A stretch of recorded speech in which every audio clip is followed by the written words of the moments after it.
Hi everyone, welcome back to my channel and welcome back to another episode of Finance Friday. As per usual, I am your host Coach Susan and I'm very happy to have you guys on here. Now today's video is a bit more personal. I had a conversation with a client some couple of days ago that I'm working with.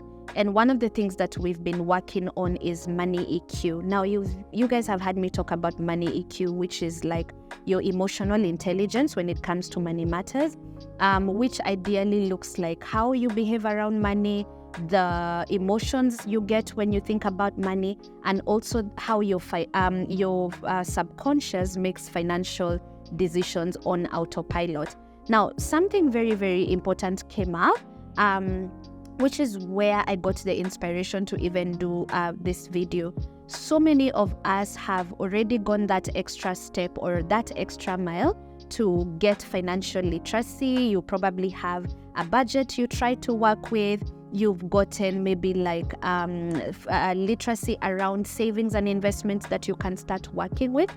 But I also picked up on, especially either because of a background of poverty or for one reason or the other, so many of us deal with financial anxiety. So you're constantly living in fear of either losing your job. You're constantly worrying about money. And because of that, you don't walk around and you don't operate as a very confident person when it comes to finances. And I thought about my own journey because one of the things that I've struggled with in life is overall anxiety. There was even a time that I was on anti-anxiety medication. So anxiety is something that I've dealt with even outside of finances.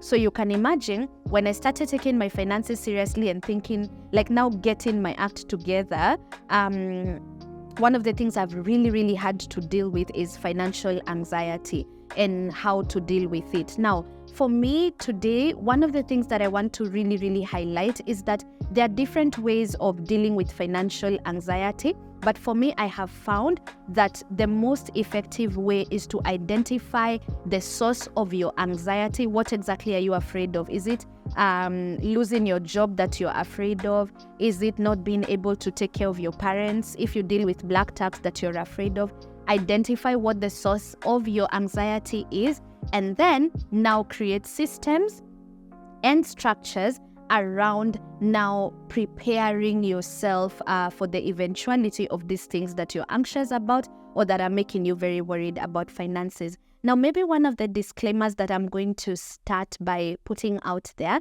is that whatever it is that I'm going to share in today's episode is very personal, and therefore the recommendations, I'm not saying that everyone must have this account, but what I'm just trying to share is that, these are the accounts or the systems and structures that I personally put in place that I feel have overall contributed to reducing my financial anxiety, and they've made me walk a bit more confidently and worry less about money. So if you're interested in finding out what these 6 accounts are that significantly reduce my financial anxiety, stick around.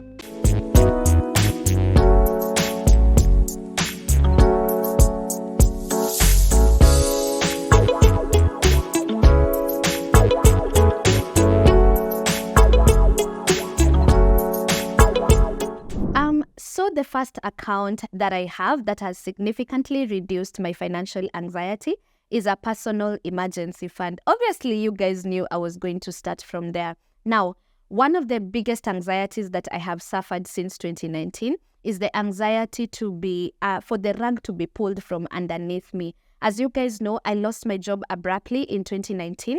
And at the time that I was losing my job, I didn't have any savings or investments, and I was very much in debt, again, just because of issues to do with black tax and just bad mismanagement of money and a lack of financial literacy. Now, since then, I found myself constantly worrying about loss of income, loss of a job, and wondering like if anything was ever happened to my job or my next job or my business or my ability to even make an income, what exactly would I do? And I think this is an anxiety that so many of us face. Like you do not even want to imagine a scenario where you could lose your job or where your business could shut down, because outside of that job or outside of that business, you have no cushion and you have no backup plan. Some of us would probably have to move back home. Some of us would have to go back to Ocha. Some of us would, we don't even, like, the thought of losing your source of income today keeps you up at night. So for me, I realized that instead of constantly worrying about what I'm going to do in case of such an emergency, I put up an emergency fund. You guys, I've talked about emergency funds here enough times.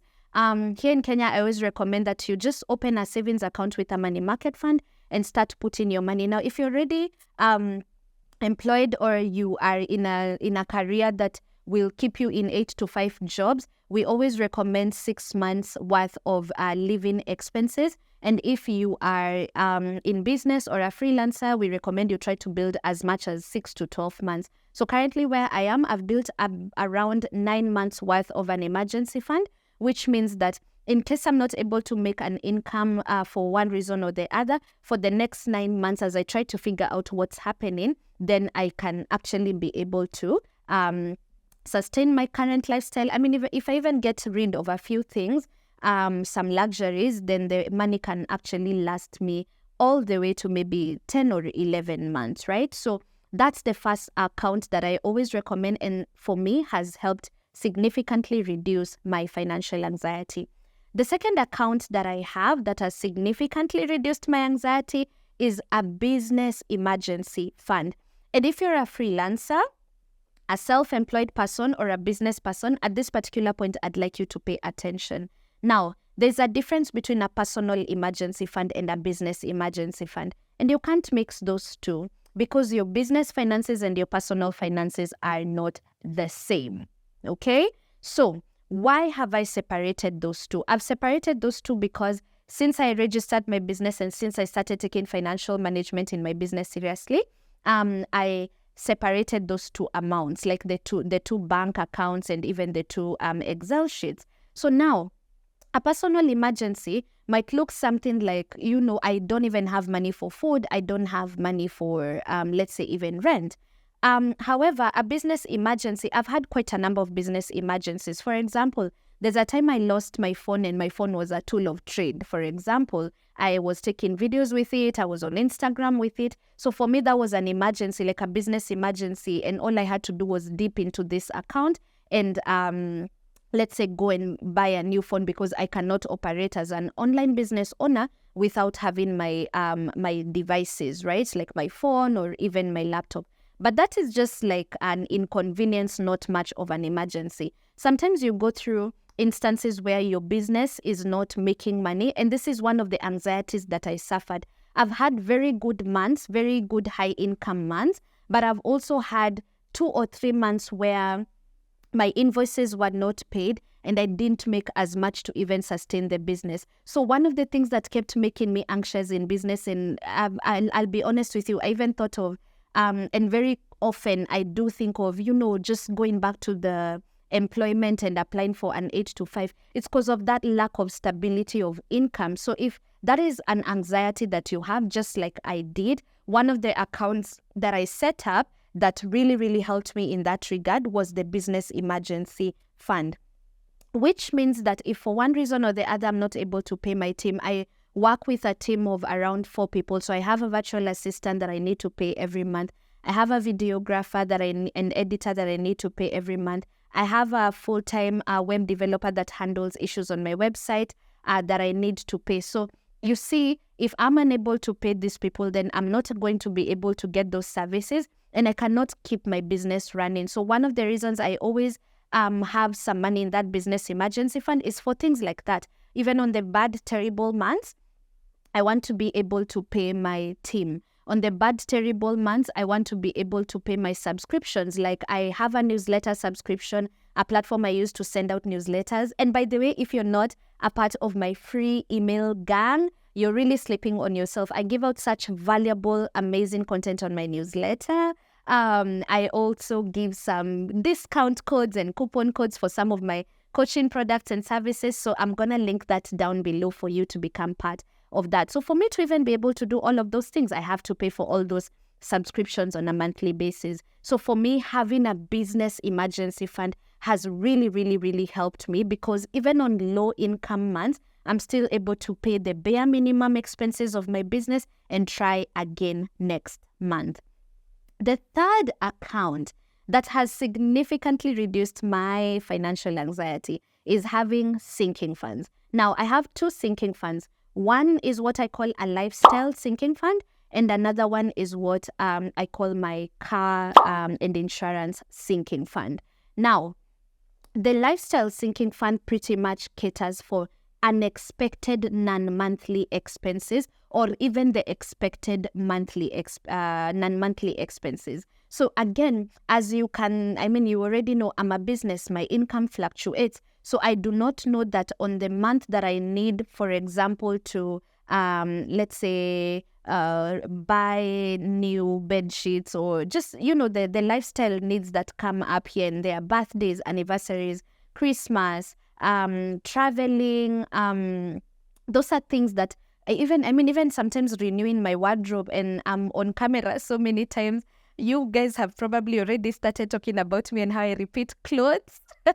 So again, because of the nature of my work, I have to keep kind of like taking care of my wardrobe. And sometimes I worry that I may not necessarily be able to do that on certain months. So a sinking fund, having a lifestyle sinking fund, has really helped reduce my anxiety around the area of being able to afford my lifestyle. Because guys, you guys know I had a very bad experience with bad debt. So I no longer want to get into debt to buy things like house appliances, to do home improvements, to buy clothes, to do something nice for my mother or my dad or my brother on their birthday. So to reduce that anxiety, I also put aside some money in a money market fund that is specifically dedicated to I put money there every month, so that as and when some of these things arise, I'm able to dip into that account in case my current personal bank account doesn't have money for those things. The second sinking fund that I have, as I mentioned, is a car and insurance sinking fund. When I first started driving a car, that first year was character development after character development. Like you will get, and especially because I got an old car and a low CC car because it was my first car, I had estimated how much the car would keep having unexpected expenses. A sound here, the AC is not working, the tires have burst. There's always just something every 2 to 3 months that goes wrong with a car. And at some point, I just wanted to sell it, but it was so important for my business. I needed something to help me move from point A to point B as I'm going to meet clients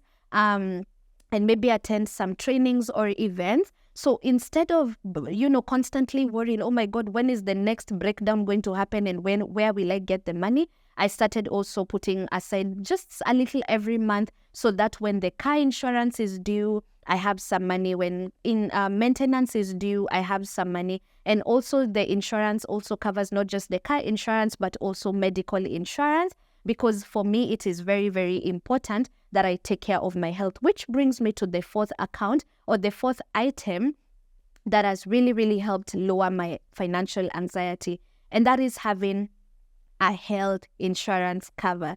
I'll be very honest with you guys. One of the things I miss about being formally employed was the employee benefits that I used to get. So on top of my salary, we used to have a health insurance cover. So if at all I got sick or unwell, then I'd be able to actually just go to the recommended hospital and get treatment and use my work medical cover. Now, when I lost my job, guys, that was one of my biggest worries, because sometimes I find myself having to constantly go in because I struggle with some allergies and some inflammation. And so I kept being constantly worried about, now how will I be handling the consultations, the physio, and all of that. So one of the things that I decided, this wasn't a very immediate thing, because medical insurance can tend to be a bit expensive. So the first year, 2020, I didn't have a medical cover. 2021, I did not have a medical cover. 2022, I didn't have a medical cover. I was just living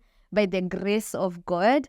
And then at some point, I was also, there was a point that my spouse had a medical cover that I could rely on for a bit, and then that also went. So in 2023, we actually decided that we were going to start putting money somewhere so that every year we can be able to actually renew at least a medical cover that can cater for some outpatient costs and some inpatient costs. I'll tell you, guys, this is something that is so important, because if you've ever been sick or if you've ever had a sick family member, this is one of the things that most African families are one illness away from bankruptcy.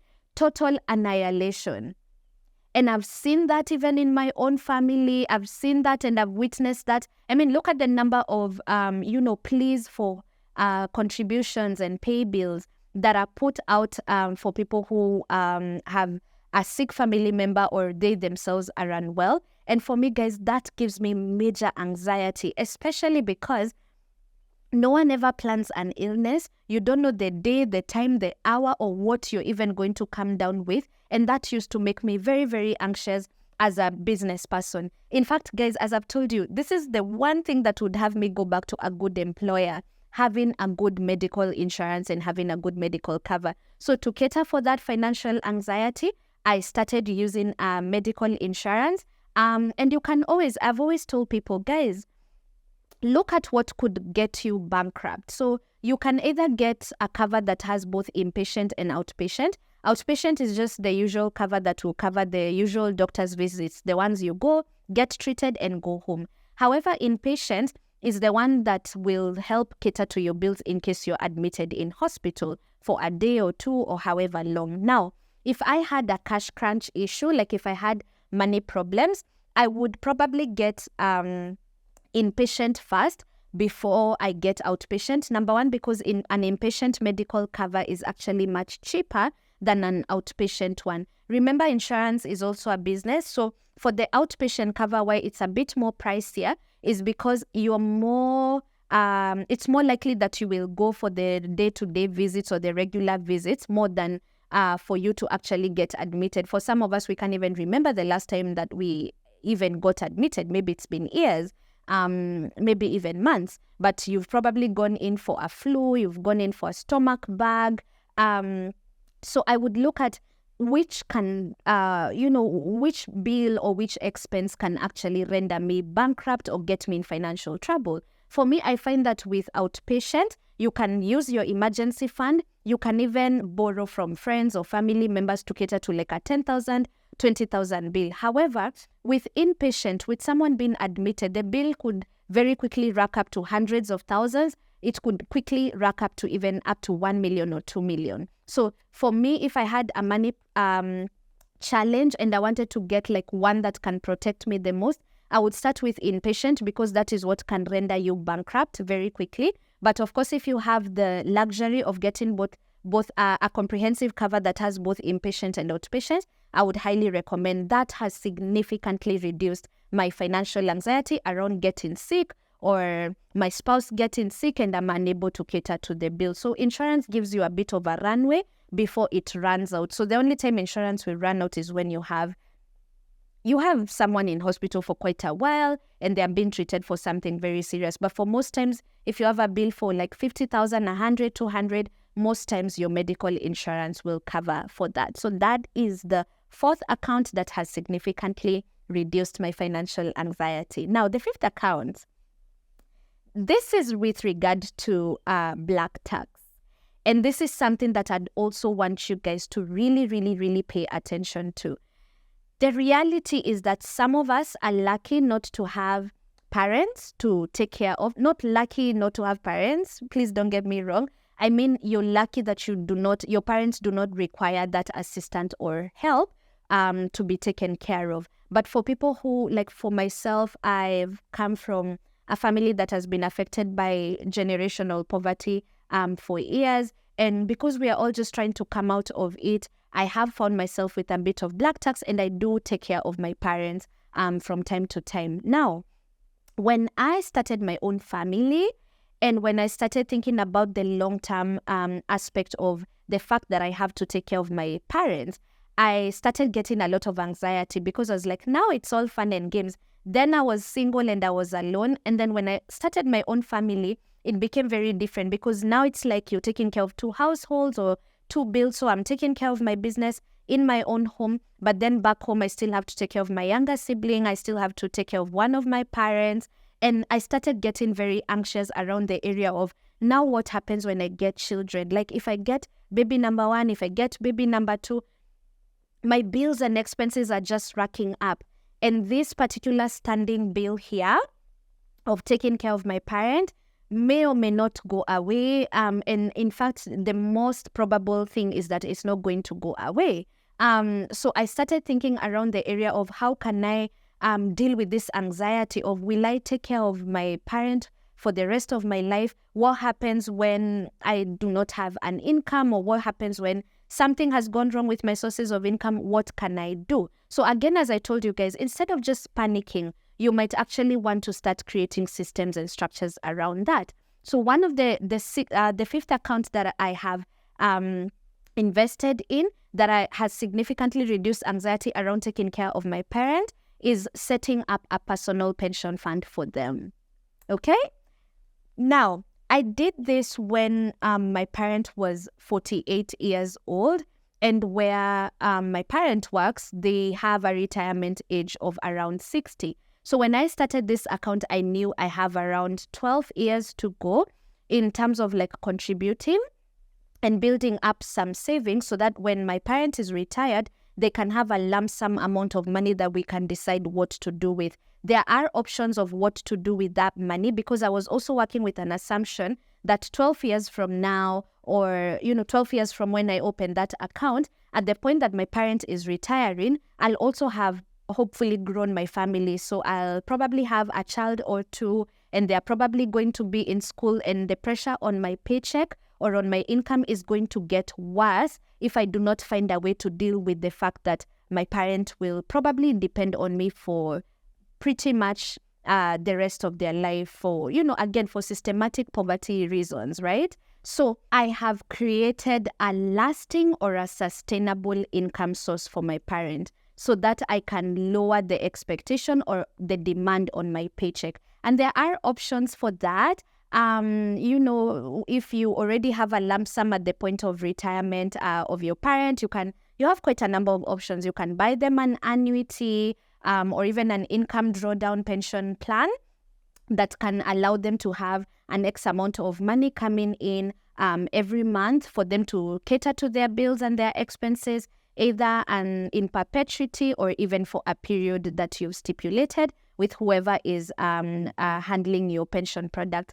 In case you're listening to me and this is something that you'd be very, very interested in, I'm going to leave a link down below to schedule a Pick My Brain session with me, a virtual consultation session with me, where I can guide you more specifically on how you can get some of these accounts to help your parents out, or to deal with a black tax situation in your household, so that instead of constantly entertaining that financial worry or that financial anxiety, then again, we are putting systems and structures in place. Lastly, the 6th account that has significantly lowered my financial anxiety is definitely starting my retirement fund or my pension fund as early as possible. I actually started putting money aside in my pension fund at the age of 27.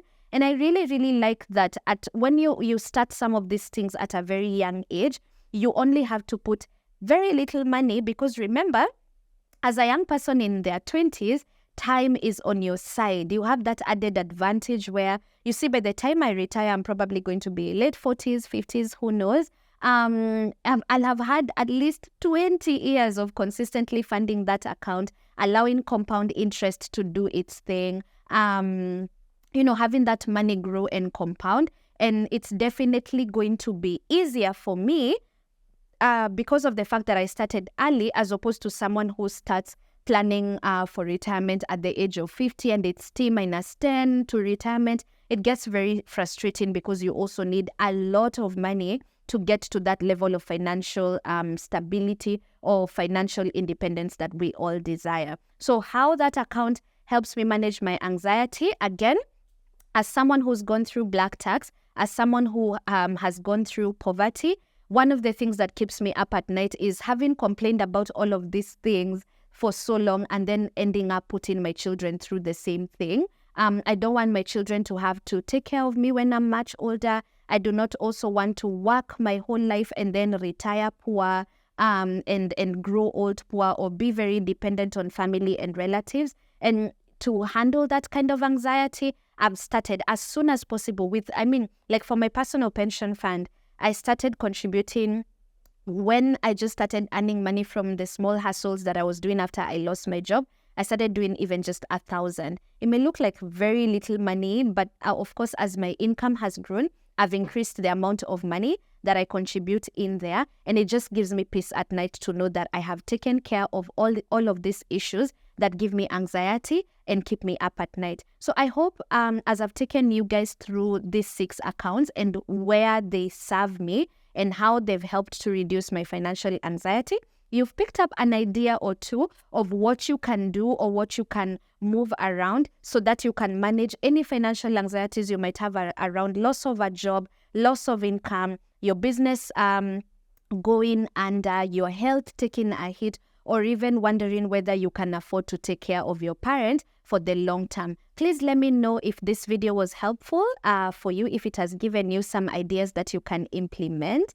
And of course, in case you have any questions, feel free to drop them down in the comment section down below. If you'd like some assistance, if you'd like a session with a coach like myself to sit and curate a savings or an investment portfolio that takes care of your fears, takes care of your money worries and anxieties, I will leave a link in the description box down below where you can book a 90 minutes Pick My Brain virtual session with me, and I will help you to be able to figure out how to structure your finances to ensure that you're walking around with your head held high, you're a confident person, and you're not being crippled by so much fear and so much anxiety. Once you get fear out of the way, you're able to actually focus on income generating activities, and you're going to enjoy dealing with personal finances more because it's no longer giving you sleepless nights and anxieties. So thank you so much, guys, for watching. Remember to share this video with your friends. Of course, turn on the notification bell and subscribe to this channel so that you can actually be notified every time I upload a new video. Thank you so much for watching, guys. I love the support. I love the comments. Sometimes I may not be able to respond to all of the comments that you guys leave me, but believe me, I read them and I'm doing better in terms of responding to them and reaching out to you in case you have queries that need more follow-up. So I really just want to appreciate you guys for all the support that you've given me, sharing my videos, engaging with me, giving me content ideas. I truly appreciate it. So thank you so much for supporting this channel, for supporting Susan Wanjiku. And I hope that as we keep going, I'm going to keep getting and putting out more content for you that is relevant for your financial development and also for your personal development. So until the next episode of Finance Friday, make sure you stay safe.